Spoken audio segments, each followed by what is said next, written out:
In every myth, there's a core of truth. In every myth, there's a core of real experience with fighting Indians, but also with appreciating what it is that the Indians have to teach about living on the land, living with the land. In Lincoln's case, there's a historical basis for making that, for seeing that as part of his story. In the town that he grew up in, Little Pigeon Creek, there was an old Indian named Johnny Conkapod, who was probably a survivor of the local tribes and would teach the local boys to hunt and fish and so on. We know that Lincoln had some kind of friendly relationship with him because when Conkapod was dying, he asked Abe, young Abe, to write an epitaph for him.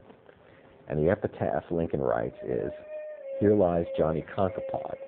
Have mercy on his spirit, God, as he would have if he were God and you were Johnny Conkapod." The story tells me a couple of things. First, that Lincoln is capable of forming a friendship across the color line. And second, look at the poem that he writes. It involves a plea for God to have compassion on a human being by putting himself in the human being's place.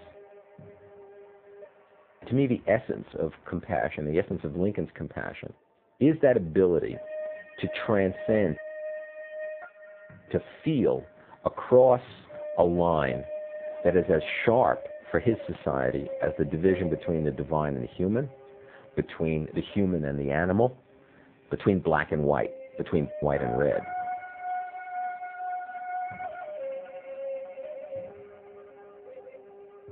That's why in the novel I use his relationship with Conkapod and his learning to hunt from Conkapod and learning not to hunt from Conkapod, learning when not to kill, as the key to understanding, dramatizing this peculiar form of compassion which he has.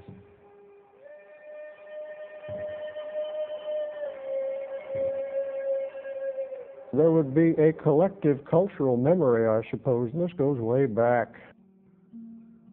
Indian captivity stories were popular reading. If you want to get horrified, read an Indian captivity narrative.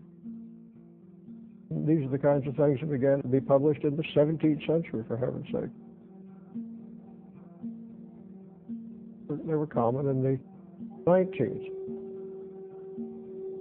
There was very little disposition to feel any kind of charity toward Native Americans on the part of the European population that was moving into central Illinois. Lincoln was no better than the rest.